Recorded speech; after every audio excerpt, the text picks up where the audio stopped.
Доброе утро, уважаемые коллеги, уважаемые родители. Вы меня слышите? Если со звуком у вас все в порядке, нажмите, пожалуйста, в чате плюс, чтобы мы знали, что у нас идет обратная связь. Спасибо, вижу, со звуком все в порядке. Вас приветствует коллектив муниципального бюджетного общеобразовательного учреждения «Начальная школа детский сад номер 1 города Воркуты» и я, старший воспитатель Прохимович Наталья Витальевна. Рядом со мной моя коллега, учитель-логопед нашего учреждения Лернер Марина Васильевна. Здравствуйте. Наше учреждение реализует инновационный проект «Центр консультационной помощи родителям детей дошкольного возраста с особыми образовательными потребностями. Мы рядом». С информацией о нашем консультационном центре вы можете ознакомиться на страничке «Консультационный центр» официального сайта нашего учреждения. Мы являемся специалистами данного центра. И если вас заинтересует, если у вас есть вопросы об обучении, воспитании ваших детей, вы можете получить бесплатную методическую, диагностическую, психолого-педагогическую помощь наших специалистов. Уважаемые родители и коллеги, в ходе вебинара у вас есть возможность напрямую общаться с нашими специалистами и задавать им вопросы в чате, который находится внизу вашего экрана. В рамках вебинара будут рассмотрены следующие вопросы. Они у вас на экране. То есть наши специалисты сегодня дадут вам рекомендации по вопросу оказания помощи ребенку с расстройством аутистического спектра в семье. С сентября 2018 года в муниципальной системе образования города Воркуты была организована интерактивная работа интерактивного консультационного центра «Сайт Рассвет», Центр психолого-педагогической поддержки родителей, воспитывающих особых детей. Название сайта «Рассвет» символично. В нем содержится аббревиатура «РАС». Это официально принятая для группы психических заболеваний, характеризующих искажением процесса развития с дефицитом коммуникативных способностей, поведенческими и двигательными стереотипиями, существующих под общим названием расстройство аутистического спектра. Подобные заболевания диагностируются на раннем этапе развития ребенка до 5 лет. И, к сожалению, не являются столь редким явлением. А согласно статистике последних десятилетий, частота расстройств во всем мире постепенно, но неуклонно возрастает. Деятельность сайта «Рассвет» призвана обеспечить не только психолого-педагогическую поддержку родителей детей с РАС, но и адресное интерактивное консультирование родителей по вопросам воспитания, обучения, развития, охраны и укрепления здоровья рассветных детей. Более подробная информация находится на сайте «Рассвет». Адрес сайта у вас на экране. А сейчас я предоставляю слово Марине Васильевне, которая начинает наш диалог о детях с РАС. Марина Васильевна, вам слово. Дети с расстройством аутистического спектра считаются наиболее сложной категорией детей с ОВЗ, так как нарушение эмоционально-волевой сферы является ведущим признаком при данном нарушении. Этих детей легко узнать по взгляду, погруженному в себя, отсутствие речи или ее монотонности, ритуальным или стереотипным движением. Дети, которым трудно найти связь с внешним миром, они не хуже и не лучше обычных детей, они просто другие. В настоящее время не существует анализа крови или генетического теста, который мог бы определить, есть ли у ребенка аутизм. Аутизм – это расстройство широкого спектра, который наблюдается у все большего числа людей. РАС влияет на способность ребенка к общению и взаимодействию в разных жизненных, в том числе учебных ситуациях. Если не обучать детей, то они будут оставаться во власти аутизма до тех пор, пока окончательно не потеряют контроль с окружающим. Если не обучать родителей, и педагогов, то они будут невольно мотивировать и подкреплять все более проблемное поведение ребенка. Однако, если вы научитесь понимать мотивы поведения вашего ребенка, вы поможете ему уменьшить проявление нежелательного поведения и добиться больших успехов в жизни. Нарушение речи в той или иной степени встречается при всех формах РАС. Признаками считаются отставание в развитии речи или полное ее отсутствие, использование повторов речи. Ребенок может спрашивать один и тот же вопрос. Например, ребенок: «Куда мы идем?» Мама: «В магазин». Ребенок: «Куда мы идем?» Мама: «В магазин за молоком». Ребенок: «Куда мы идем?» Эти повторы неосознанны и прекращаются порой только после перебивания ребенка аналогичной фразой. Например, вопросом мама отвечает вопросом на вопрос. Ребенок: «Куда мы идем?» А мама отвечает: «Куда мы идем?» И тогда ребенок останавливается. Причиной речевых расстройств при РАС является нежелание взаимодействия с окружающим миром, в том числе и посредством разговора. Индивидуальные логопедические занятия для детей с РАС имеют свою специфику. Дети с РАС визуально воспринимают информацию, поэтому используется наглядный материал, визуальное расписание, картинки, плакаты, схемы, напечатанные слова. Замена вербальных, абстрактных объектов зрительными значительно облегчает обучение аутичного ребенка, имеющего тип мышления буквального восприятия. Инструкции должны быть четкие и понятные: возьми, положи и так далее. Также важна последовательность заданий, поэтому педагог и родитель следуют визуальному расписанию и не меняет его кардинально. Всегда сохраняется определенный ритуал в начале и в конце занятия. Например, начинаем всегда с артикуляционной гимнастики, а заканчиваем упражнениями на воздушную струю. Если необходимо изменить расписание, ребенка об этом подготавливают, объясняют, что сейчас будет сюрприз.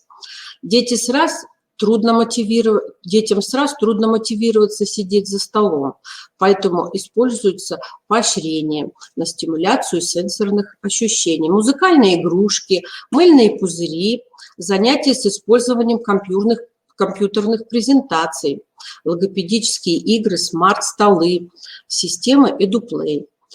Не менее важна игровая форма проведения занятий. Она наиболее понятна, позволяет вызвать ребенка на диалог, заинтересовать, активизировать звукоподражание. Правильно организованное рабочее место вырабатывает у ребенка необходимые учебные стереотипы. Подготовленный к работе материал кладется слева от ребенка, выполненные задания справа. Убирать дидактический материал и перекладывать его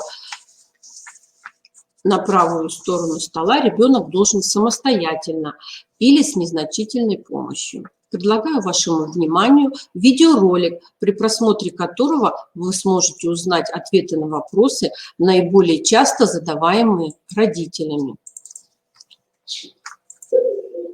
Ребенок не хочет заниматься.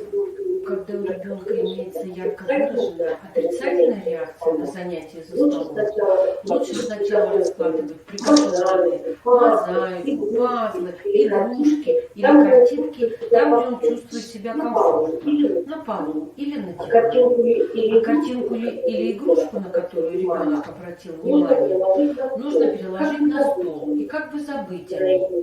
Вероятнее всего, ребенок будет невзначай подходить к столу и брать уже знакомые предметы. Постепенно страх исчезает, и можно переводить занятия за столом.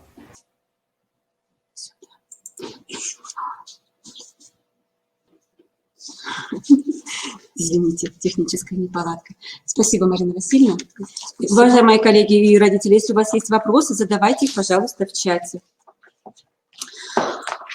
А я предоставляю слово инструктору по физической культуре нашего учреждения Сирой Марине Геннадьевне, которая раскроет особенности оказания помощи ребенку с РАС в семье. Марина Васильевна, доброе утро. Доброе утро, Ой, Марина Марина Витальевна. Геннадьевна. Доброе утро, уважаемые телезрители. Известно, что развитие детей с РАС не просто задержано, оно искажено, нарушена система смыслов, поддерживающих активность ребенка, направляющих и организующих его отношения с миром. Именно поэтому такому ребенку затруднительно применять в реальной жизни имеющиеся у него знания и умения. Двигательная сфера у таких детей характеризуется наличием стереотипных движений, трудностями формирования предметных действий и бытовых навыков, нарушениями мелкой и крупной моторики. Детям свойственны, в частности, нарушения в основных движениях, тяжелая порывистая походка, импульсивный бег с искаженным ритмом, лишние движения руками или нелепо растопыренные руки, не принимающие участие в процессе двигательной деятельности, однопорное отталкивание при прыжке с двух ног. Как правило, у детей с расстройством аутистического спектра нарушена крупная и мелкая моторика. В окружающем пространстве такие дети ориентируются с трудом. Их движения могут быть вялы или, наоборот, напряженно скованы и механистичны, с отсутствием пластичности. Для таких детей являются трудными упражнения с мячом, что связано с нарушением сенсомоторной координации и мелкой моторики рук. У детей с РАС страдает пространственная ориентировка, координация движений. Нужно формировать у таких детей осознанное отношение к своим силам, твердой уверенности в них, готовности к смелым и решительным действиям, преодолению необходимых физических нагрузок, а также потребности в систематических занятиях физическими упражнениями. Нужно избегать неправильного навыка и доводить каждый этап до наилучшего результата. Для ребенка с РАС необходим твердый график и четкая структура занятия. Продолжительность занятия в домашних условиях должна достигать 30 минут. И такими занятиями дома необходимо заниматься до 2-3 раз в неделю. Родители должны заниматься вместе с детьми. Во время совместных занятий дети и родители приобретают полезные навыки. Основное внимание следует уделять интересам ребенка. Для детей с РАС сложно выстроить точный план действий, потому что практически невозможно предсказать, как он будет быстро овладевать тем или иным навыком. Детей с РАС сначала рекомендуется обучать восприятию движений головой, руками, кистями и пальцами рук, а затем переходя к движениям туловищем и ногами. Так как такие дети способны концентрировать внимание только в течение короткого периода времени, следует придерживаться последовательного, структурированного, однообразного порядка упражнений. Нужно стремиться к тому, чтобы ребенок стремился выполнять упражнения сам, без помощи взрослых, чтобы побудить ребенка наблюдать за движениями, узнавать и ощущать их. Также называть эти движения необходимо, медленно и четко выполнять движения, комментируя их, описывать выполняемые упражнения просто, но образно, пользуясь одинаковой терминологией, проговаривать выполняемые движения, в том числе вместе с ребенком, и предлагать ему называть их. Начинать упражнения с простейших движений, растирания рук и хлопков в ладоши, движений руками вперед, вверх, в стороны, вниз, растираний ног, наклонов туловища и различные движения ногами. Одновременно также нужно работать над небольшим количеством упражнений, повторяя постоянно их. Сопровождать движение ритмичным стихотворением или счетом, помогать ребенку и ободрять его, исправлять неправильные движения, поощрять даже мелкие успехи. Нормализация физического состояния и психофизического тонуса является одним из важных аспектов социализации детей с расстройством аутистического спектра. Поэтому таким детям необходимы постоянные физические упражнения, физические нагрузки для поддержания психофизического тонуса и снятия эмоционального напряжения. Спасибо за внимание. Спасибо, Марина Геннадьевна. Далее педагог-психолог нашего учреждения Санцова Альбина Ивановна расскажет об организации жизни ребенка с РАС в пространственной среде. Доброе утро, Альбина Ивановна. Доброе утро, уважаемые коллеги и родители. Основная работа по воспитанию и обучению ребенка с РАС ложится на близких. Помощь такому ребенку – это организация всей его жизни, с продумыванием каждой мелочи. Специалисты могут помочь, научить, поддержать, но путь освоения мира ребенок с раз может пройти только вместе с близкими. Родителям ребенка с раз важно научить не сравнивать своего малыша с остальными детьми. Нужно адекватно оценивать реальный уровень его развития, его особенности и ориентироваться на динамику достижений самого ребенка, а не возрастные нормы.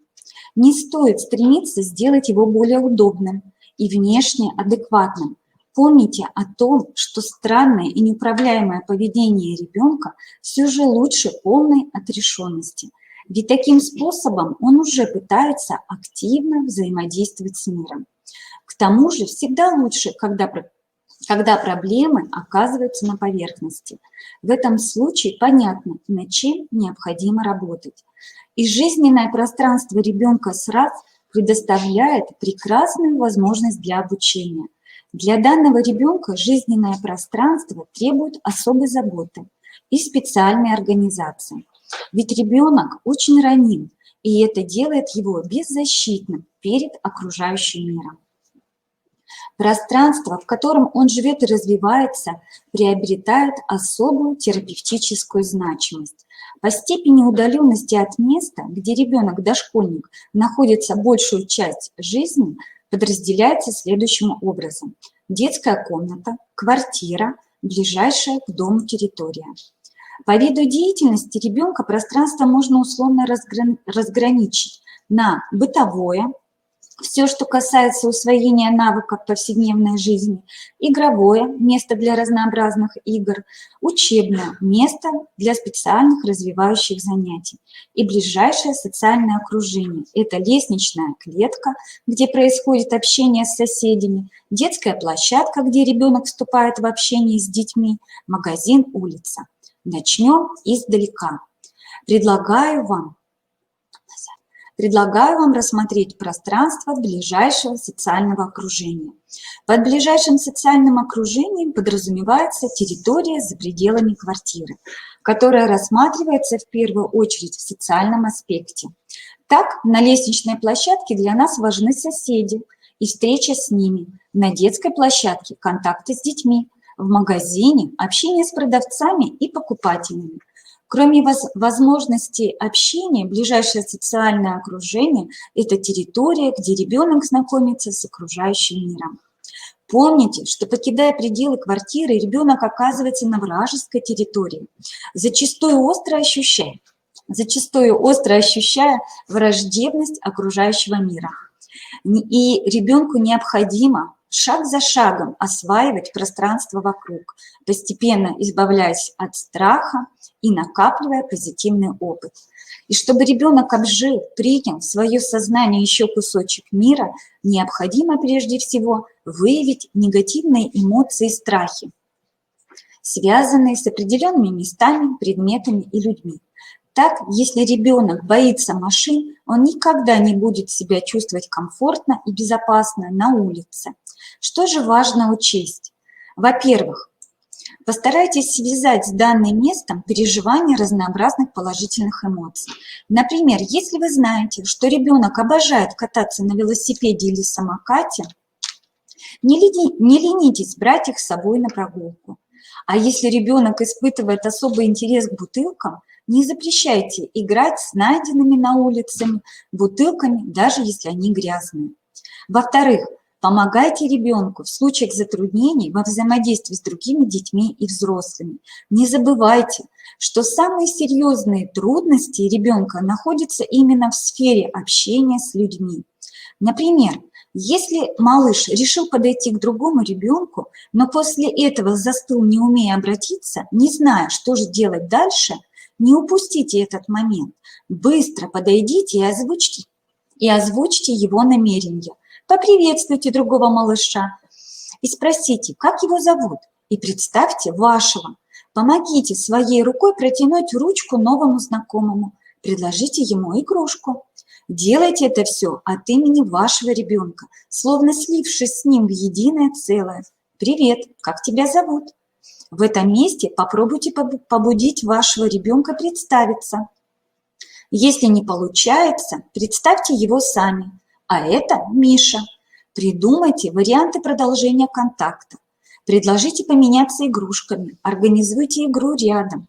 Даже когда дети играют независимо, они могут наблюдать за игрой другого. Спойте вместе песенку, затейте игру в мяч.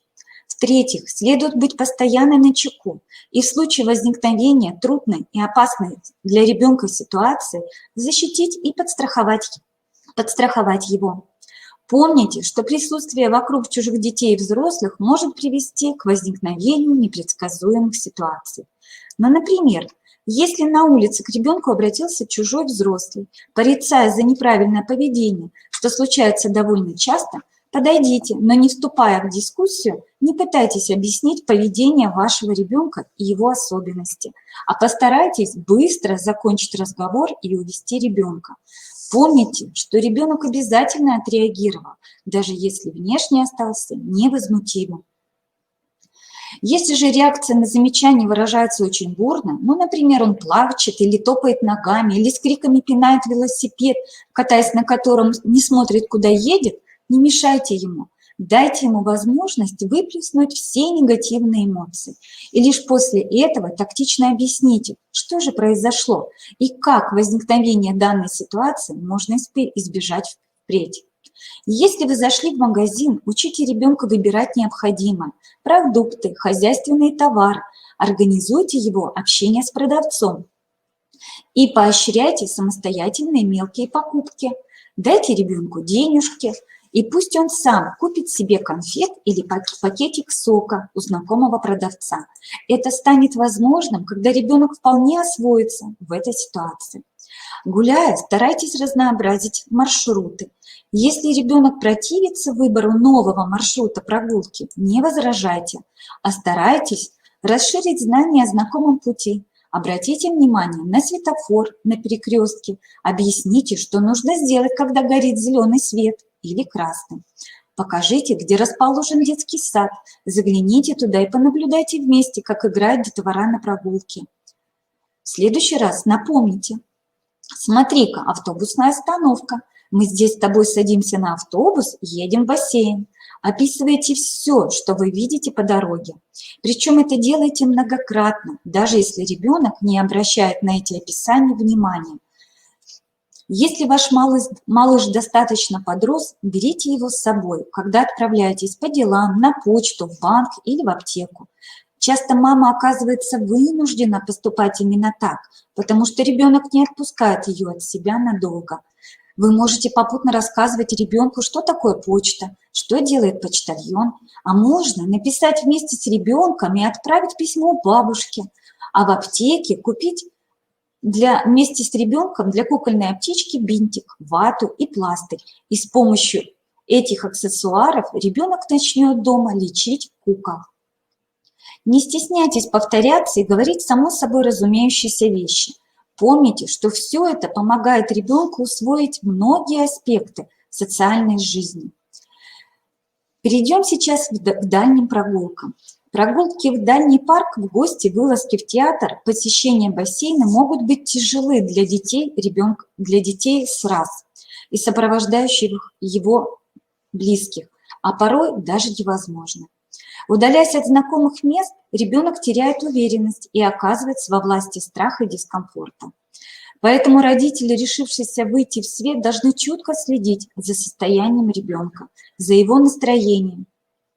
И при появлении тревоги и дискомфорта лучше повернуть домой со словами: «Ну ничего, в следующий раз мы с тобой поедем к бабушке. А сейчас вернемся, ведь наш медвежонок один дома остался и будет скучать». При этом предпочтительно назвать нейтральную причину возвращения домой.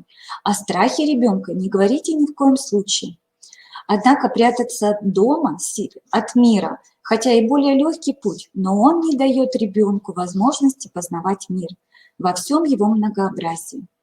Конечно, дальние прогулки нужны и обязательно, но необходимо соблюдать следующие правила. Осваивайте пространство постепенно. Это значит, что поход в театр возможен после того, как ребенок достаточно освоился на более близкой территории. Готовьтесь к походу заранее, обсуждая, куда собираетесь пойти, что вас там ждет. И в данном случае лучше постараться без сюрпризов, которые могут испугать ребенка. Поэтому ему расскажите очень подробно, что его ждет. Приучайте ребенка пользоваться общественным транспортом. Для начала можно проехать на автобусе или в метро всего одну остановку. Подготовьте ребенка к поездке, рассказав заранее, как это будет происходить, куда и зачем поедете. Следующее. Места для посещения выбирайте осторожно. Для начала выберите что-нибудь поближе к дому, где меньше людей. Постепенно приучайте ребенка бывать в компаниях, и со временем он перестанет бояться скопления людей. Посещая новые места, где находятся незнакомые дети и взрослые, кружок рисования или бассейн, приводите ребенка ненадолго. Дайте ему возможность привыкнуть к новой обстановке, к детскому коллективу, к новым взрослым. Можно договориться с педагогом или тренером и первое время присутствовать на занятиях вместе с ребенком. А если ребенок захочет, но ненадолго, можно выйти вместе с ним. Действуйте всегда по обстановке. Будьте готовы к тому, что ребенок способен повести себя по-разному. Так он может в любой момент захотеть уединиться, потому что скопление народа его утомило. Найдите более тихое место, где можно передохнуть. А если ребенок, не дождавшись представления, захочет вернуться домой, не противьтесь, не настаивайте ни в коем случае, избегайте давления. Дома вспоминайте и обсуждайте, смакуйте интересные детали, закрепляйте, расширяйте новые представления, используя разные приемы и возможности. Нарисуйте картинку, выучите стишок, организуйте игру. Практика работы показывает с такими детьми, что правильно организовав поэтапное освоение окружающего мира, можно преодолеть все ограничения, обусловленные трудностями ребенка. Ну вот мы с вами и попали в пространство квартиры. Здесь в большей степени связано все освоение ребенком бытовых навыков. На первом плане стоит обжить пространство квартиры, осознать многие социальные смыслы, связанные с обыденным течением жизни людей. Для этого следует, во-первых, постоянно комментировать разнообразные бытовые моменты.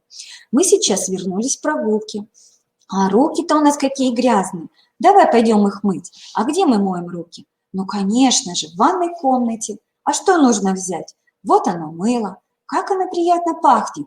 А ты какой молодец. Вспомнил, что руки нужно полотенцем вытереть. А я-то забыла. Вот полотенце висит на крючочке. А теперь мы с тобой будем обедать. Во-вторых, необходимо вовлекать ребенка в работу по дому. Пусть ребенок участвует в приготовлении обеда, бросит овощи в суп, натрет сыр, а во время мытья посуды можно попросить его вытереть полотенце в чашке, разложить посуду и приборы по полкам. Конечно, следует учитывать возраст ребенка и его возможности. Ведь никто лучше вас, близких, не знает, что ребенок в состоянии выполнить и что ему нравится. Не забывайте, что главное не качество выполненной работы, а участие в выполнении домашних обязанностей. Используйте для этого все возможности, постепенно расширяя виды домашней работы. И вот мы с вами в детской комнате. Родителям придется позаботиться о том, что детская комната стала для ребенка крепостью, комфортным местом, в котором он чувствовал бы себя в безопасности, а если возникнет необходимость, имел бы возможность укрыться от внешних влияний. Это потребует от родителей чуткости и любви, а также выполнения ряда необходимых условий. А каких, предлагаю вам посмотреть в представленном видеоролике.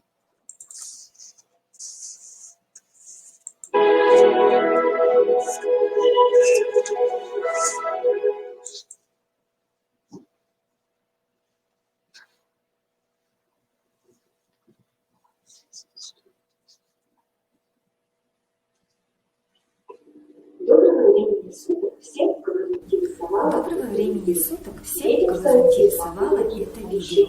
Детям с аутизмом и другими нарушениями в сенсорной сфере недостаточно занятий в специализированных центрах и в детском саду.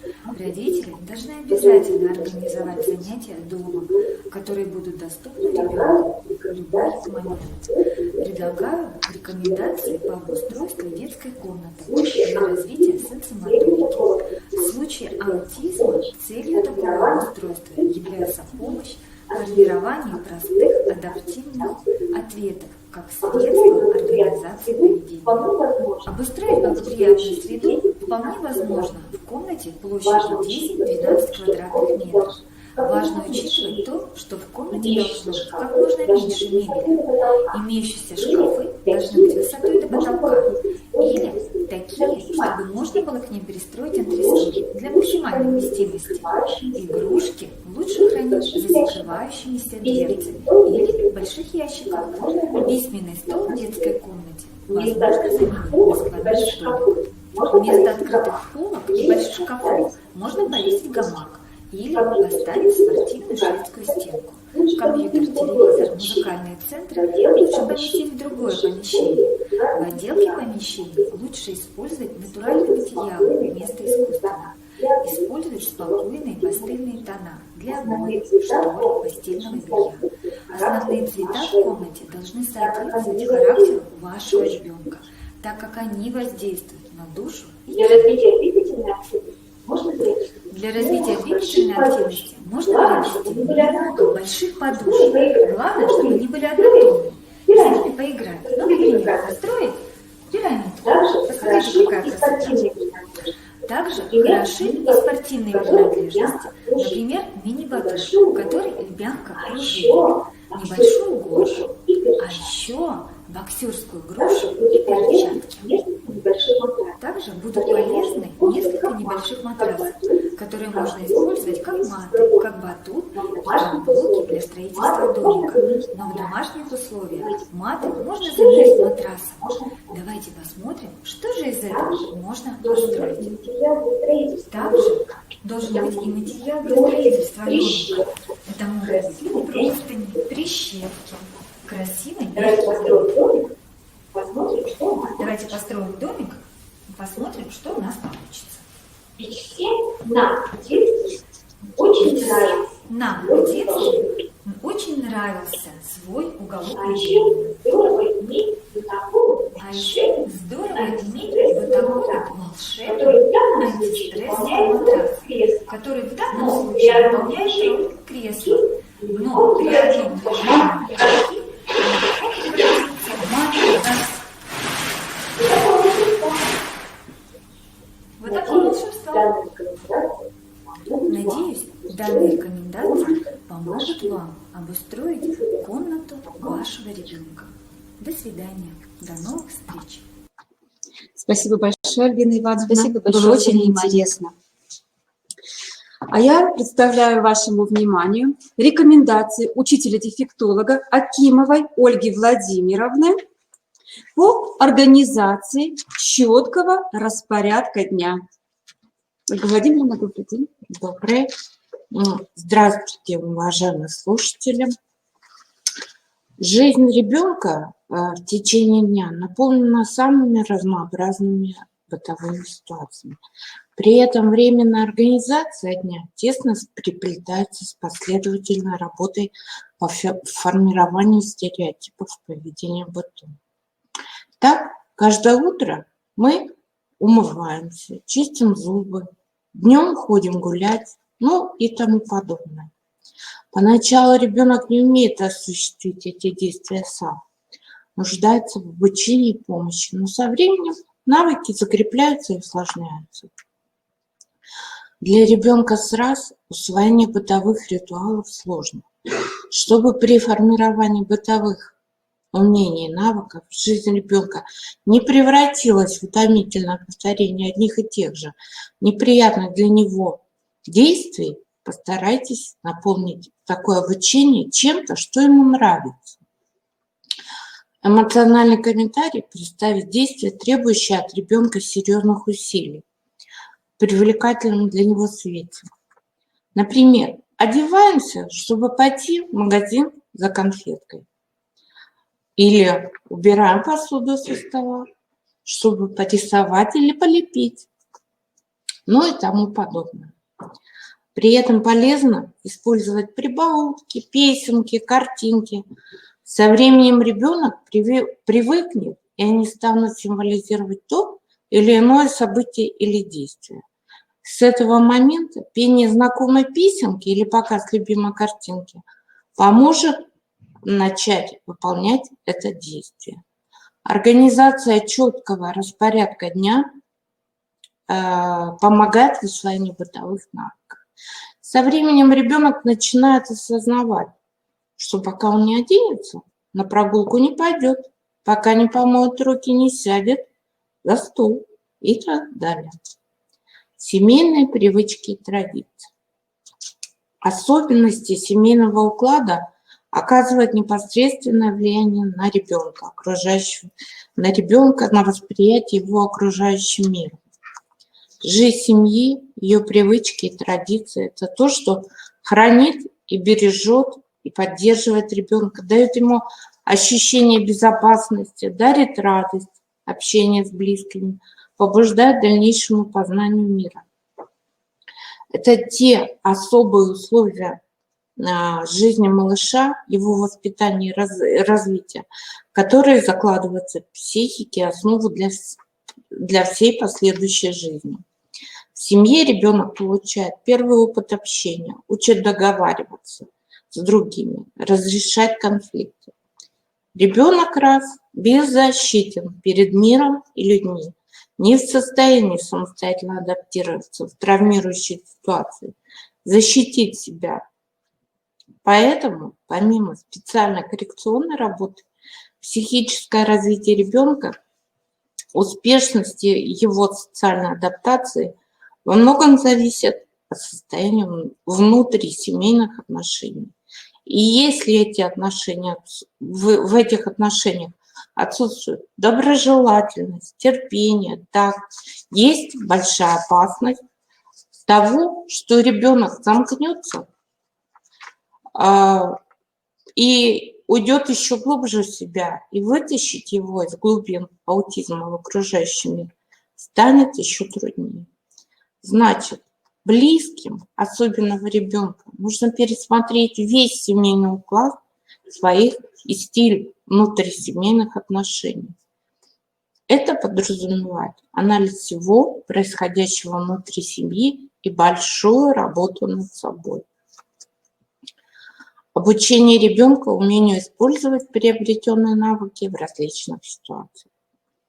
Обычно стереотип, сформированный у ребенка сразу, жестко связан с конкретной ситуацией или обстановкой.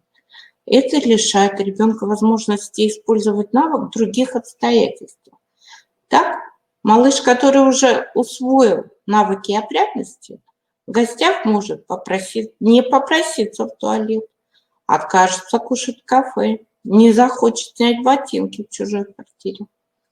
Родителям нужно специально организовать ситуации, в которых ребенок сможет учиться применять приобретенные ранее навыки. Для этого необходимо использовать походы в кино, в кафе, в театр. Постарайтесь, чтобы ребенок поел в гостях или, по крайней мере, сел за стол и притронулся к еде. Сделайте регулярное посещение кафе неподалеку от дома. И используйте эту ситуацию для обучения ребенка поведению в общественном месте. Опыт показывает, что если набраться терпения и соблюдать необходимые условия и правила, то со временем в привычной ситуации ребенок сможет стать более или менее самостоятельным в обслуживании, научиться взаимодействовать с другими членами семьи и в случае необходимости попросить их о помощи. Создание информационных и других фильтров. Ежедневно мы сталкиваемся с огромным количеством разнообразной информации. Сегодня даже взрослому человеку все труднее определять полезную информацию от информационного мусора. Часть информации оказывает вредоносное воздействие на психику. К таким факторам можно отнести следующее. Само количество информации. Оно вторгается в повседневную жизнь в виде звуков, текстов, картинок. Не спрашивая на то разрешение, не поддаваясь контролю. И окружающая нас информация часто имеет агрессивный характер. Она наполнена жестокими сюжетами. Это и криминальные новости, и разнообразные сенсации, пропаганда насилия, вредной привычки. Однако взрослые все же обладают особыми способами защиты. По крайней мере, часть ненужной и вредной информации блокируется, не доходя до сознания. А вот психика маленького ребенка оказывается наиболее уязвимой. Следует помнить, что малыш познает окружающий мир, впитывая из него информацию, как губка. Но механизмы психической самозащиты у него еще не сформированы. Ребенок не может отфильтровать вредную для него информацию. К сожалению, эти свойства детской психики беззастенчиво используются при создании рекламы сладостей, игрушек и других товаров для детей. Детские истерики, возникающие на почве отказа купить желанную вещь, можно объяснить не только и не столько недостатками воспитания, сколько внушающим действием рекламы. Многие современные игрушки и игры вводят детей в мир причудливых фантазий, не имеющие никакого отношения к реальности. А ведь историческая роль игрушки и детской игры – помочь ребенку в освоении окружающего мира, научить строить отношения с людьми, адаптироваться в социуме и в целом реализовать себя как личность.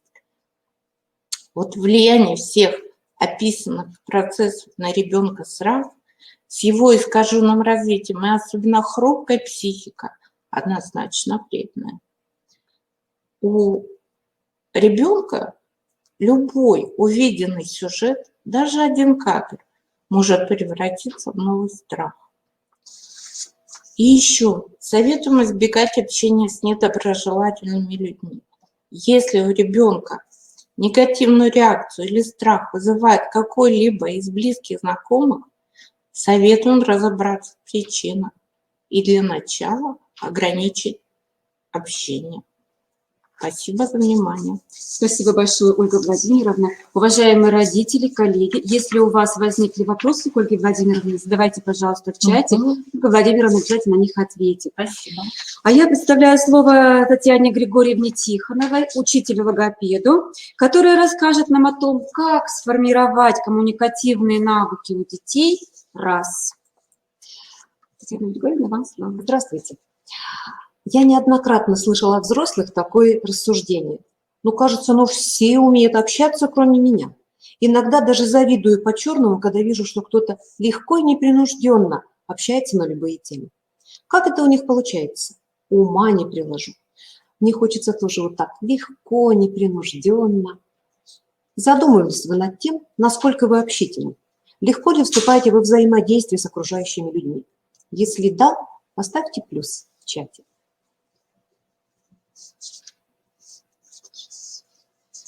Общение – это важная составляющая в успешности каждого человека. Речь нужна людям не только для того, чтобы называть предметы или отвечать на вопросы, но и для того, чтобы выражать свое мнение или протестовать, то есть вступать в коммуникацию. Коммуникационные навыки позволяют нам взаимодействовать с другими людьми, однако далеко не всем людям дано и без труда их освоить. Нарушения вербальной коммуникации проявляются в невозможности использовать речь для общения.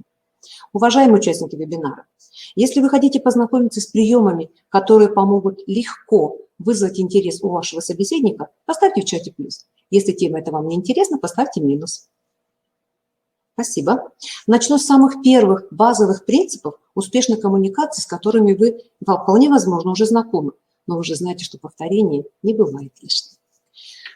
Начните разговор с темы, интересной собеседнику. На практике бывает очень сложно найти тему, но если поразмыслить об окружающих вас предметах, то, в принципе, можно нащупать такую тему. Рассказывайте эмоционально. Тем, кто хочет достичь успеха, советую этот навык тренировать следующим образом. Читайте регулярно. Для того, чтобы выглядеть эмоционально, вы в предложениях выделяете слова, а затем же и на них делайте эмоциональные акценты. Всегда обращайтесь к собеседнику по имени, ведь любому слышать приятно собственное имя. Поддерживайте зрительный контакт, но при этом помните, что зрительный контакт не должен быть непрерывным. Это неприятно. Как они формируются у маленьких детей? Базовые навыки коммуникации развиваются с самого рождения, и довольно рано становится заметно, что некоторым детям их не хватает. Развитие речи напрямую связано с играми. Если ребенок не играет, то мы, взрослые, должны быть настороже. Мы должны бить тревогу. У этого ребенка проблема с коммуникацией. Речевые нарушения наиболее отчетливо видны после 3-летнего возраста. Для детей с расстройством аутистического спектра типичны эхолалии. Это тенденция повторять готовые фразы. Приведу пример из практики. В нашем учреждении воспитывался дошкольник с расстройством аутистического спектра. И он повторял за взрослыми фразы так, что мы просто удивлялись. В раздевалке группы, которую посещал ребенок, висела фотография детей. На этой фотографии были запечатлены дети этой группы. И рассматривая эту фотографию, я пальцем показывала на кого-то из детей и спрашивала, кто это? Ребенок мне точно так же отвечал, кто это? Когда я показывала на него самого и спрашивала, кто это? Он отвечал мне точно так же, кто это? Где Миша? Где Миша? Особенности интонационной стороны речи также отличают этих детей. Некоторые дошколята затрудняются в контролировании громкости голоса, и их речь воспринимается окружающими как деревянная, скучная, монотонная. Случай из моей практики. Воспитатели нашего дошкольного учреждения, где воспитывался ребенок, еще один ребенок, постоянно жаловались, что ребенок бубнит как дедуля, бу-бу-бу-бу-бу-бу-бу. Уверен, что педагоги встречали детей, у которых не все в порядке было с пониманием местоимений. Ребята не употребляют местоимение «я», даже в более старшем дошкольном возрасте. Наиболее часто они путают такие простые местоимения, как «я» и «ты». Ребенок, говоря о себе, употребляет «ты», а обращаясь к кому-то, говорит «я». Один наш дошкольник как-то делился после отпуска впечатлениями со мной и рассказывал о себе, как о каком-то другом. «Витька летом катался на лошади». Часто взрослые, пытаясь помочь ребенку, заставляют его повторять какие-то слова и фразы. Но многие неговорящие для начала нуждаются в развитии базовых навыков. Иногда им просто трудно повторять слова. И здесь важно не только задавать вопросы и направлять ребенка, но следовать за ним и моделировать ситуацию. В процессе формирования коммуникативных навыков ребенка необходимо создавать ряд условий, оказывающих существенное влияние на решение данной проблемы. Одно из наиболее важных условий является учет личных интересов и потребностей ребенка. Например, обучая ребенка умению выражать просьбы, необходимо использовать любимые продукты и игрушки. Формирование умения отвечать на вопросы и комментировать изображения на картинках целесообразно при любимой книге этого ребенка. В этом случае ребенок будет говорить с большим желанием, а эффективность формирования коммуникативных навыков значительно возрастет. При обучении умению поддерживать диалог также лучше использовать любимые темы для ребенка. В случае, если тема навязана, мы это видим постоянно, скорее всего, произойдет уход от взаимопонимания. Большое значение в процессе развития речи имеет использование подсказок. Часто бывает в процессе общения с ребенком мы сталкиваемся с такой ситуацией. Ребенок не настроен на взаимодействие, но он не знает, как сказать об этом. Например, в этом случае ребенку надо подсказать эти слова и говорить «помоги, давай играть». В ряде случаев наоборот, ребенок не настроен на взаимодействие, не способен адекватно выразить отказ. Тогда он начинает кричать или демонстрировать другие формы дезадаптивного поведения, вместо того, чтобы сказать «не хочу». Нет. В таких случаях требуется помощь в виде подсказок. И одним из самых важных условий является подкрепление. Все как всегда. Учим и подкрепляем. Подкрепление может быть двух видов. Естественное и искусственное. В качестве искусственного подкрепления может служить, например, ММДэнс, или леденцы, или изюм с целью поощрения правильного ответа. Приведу пример зарубежного опыта. Взрослый показывает ребенку картинку с изображением какого-либо предмета и спрашивает, что это? Ребенок отвечает, это шкаф. Взрослый, правильно, и дает ребенку конфету. Данный пример ярко иллюстрирует, что искусственное подкрепление, в данном случае конфета, не связано непосредственно с ситуацией общения, а включено в практическую деятельность. Такое подкрепление чаще всего рекомендуется использовать при выполнении упражнений и заданий, направленных на формирование коммуникативных навыков. Очень важная мысль. В процессе развития коммуникативных навыков у ребенка с расстройством аутистического спектра необходимо учитывать личные интересы и потребности дошкольника.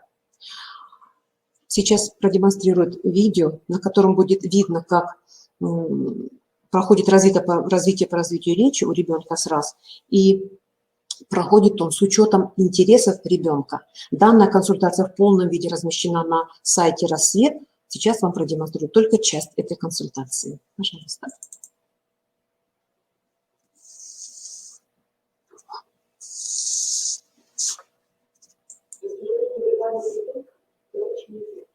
Разговорить невербального ребенка – задача не легких. Я хочу поделиться своим опытом работы с неговорящим ребенком и расскажу вам одну историю. Это было давно. Ко мне на консультацию пришла мама с 4-летним сыном. Это был особый ребенок, у которого затруднен взаимный контакт при общении с другими людьми. Мальчик не ходил в детский сад.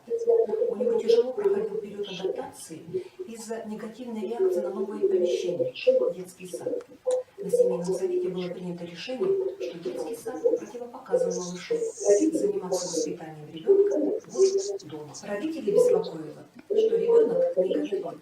Более того, он не пользовался речью как средством общения. Я познакомилась с мальчиком, попробовала вступить с ним в контакт. Отметила, что речь ребенка характерен феномен эхололии. Мальчик на обращенный к нему вопрос из игрушек, предложенных ребенку, он выбрал вот это «до». Вы думаете, это обычное пособие? Нет. Как выяснилось впоследствии, это то, что вызвало у малыша желание общаться. Мальчик обнаружил, что это «до» населяют мыши. Тогда их было 7. Сейчас их ряды заметно поредели. Посчитаем. 1 мышонок. Еще 1. И еще 1. Ряды действительно поредели. Мальчик открывал двери, закрывал, обнаружил, что мыши могут входить. И вот в это отверстие он приглашал их на прогулку.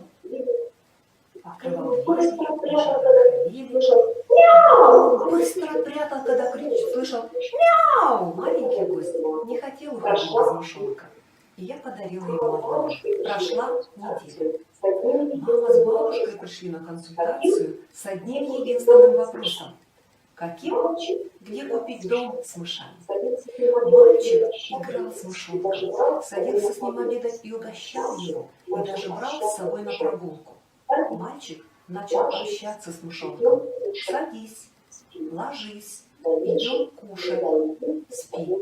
В дальнейшем он взял любимца с собой в отпуск. На наших занятиях, благодаря мышиной семейке, мы уточнили название предметов, а также цвет и форму. Мы общались. В детский сад дошкольник, как вы догадались, пришел не один. Сегодня это успешный ученик, старший класс. Будучи взрослым, мы часто недооцениваем, насколько сложным процессом является вербальная коммуникация и каких усилий она требует.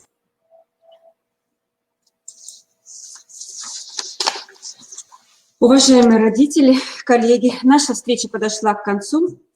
Нам хочется надеяться, что мы помогли вам найти ответы на важный вопрос об оказании помощи особенному ребенку. Мы просим оценить значимость для вас, актуальность раскрытой сегодня темы по 10-бальной шкале. Ставьте свою оценку, пожалуйста, в чате. Нам очень важно свое мнение, и мы будем очень благодарны, если вы напишите еще несколько слов рекомендаций или отзывов. Спасибо вам большое за внимание. Мы желаем здоровья вам и вашим семьям. Берегите себя и до новых встреч!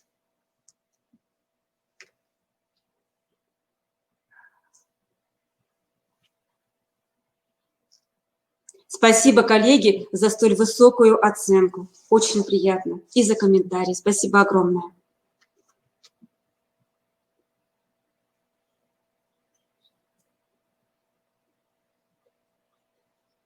Спасибо, коллеги. Очень приятно, очень ценны нам ваши оценки и благодарности.